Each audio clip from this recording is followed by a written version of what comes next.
பேங்க்குக்கு போனால் 2% ஏதோ வட்டி சொல்கிறாங்கன்னு வச்சுக்கோங்களேன். நீங்கள் போயிட்டு 2% இல்லை actually sorry okay okay. So வட்டிக்கு விடுற பிஸ்னஸ்லேயே 2%ன்றதே அதிகம்.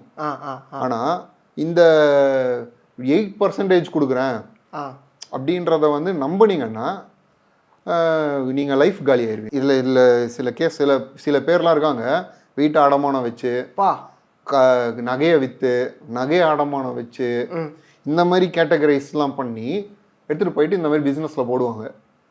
வட்டி வரலும் அதை கட்டி கட்டி மூட்டுன்னு இருப்பாங்க. சரி, வட்டி வரலன்னா முடிஞ்சு போச்சு, இல்லை வீடு போச்சு, நகை போச்சு, எல்லாமே போயிடும். அப்படி போன சிலர் இருக்காங்க, அவங்கெல்லாம் இன்னைக்கு பாவம் ரொம்ப கஷ்டம். எனக்கு தெரிஞ்சு ரொம்ப வருத்தப்படக்கூடிய நிலைமையில இருக்காங்க. வீடெல்லாம் விற்று இதுக்குள்ளே நீங்கள் போடுறதுங்கிறது ரொம்ப தப்பான ஒரு விஷயம். அப்படி நீங்கள் ஓகே நான் வந்து போட போகிறோம்னா எஃப்டி போட்டுருங்க. எனக்கு தெரிஞ்சு அது கூட கொஞ்சம் பெஸ்ட்டு. எஃப்டி போட்டால் உங்களுக்கு சேஃப், கம்மியான இன்ட்ரெஸ்ட் வரும், பட் ஆனால் சேஃபான ஒரு விஷயம். நிறைய பேங்க்ஸ் வந்து வேறு டிஃப்ரெண்ட்டான இன்ட்ரெஸ்ட் கொடுத்துக்கிட்டு இருக்காங்க, பட் அப்படி போகிறது நம்ம சேஃப். ஏன்னா ஒருத்தன் சட்ட காலரை பிடிச்சி கேட்கறதுக்கு அங்கே ஒரு பர்சன் இருக்கான்னு, இங்கே யார் இருக்கா சட்ட காலரை பிடிக்கிறதுக்கு?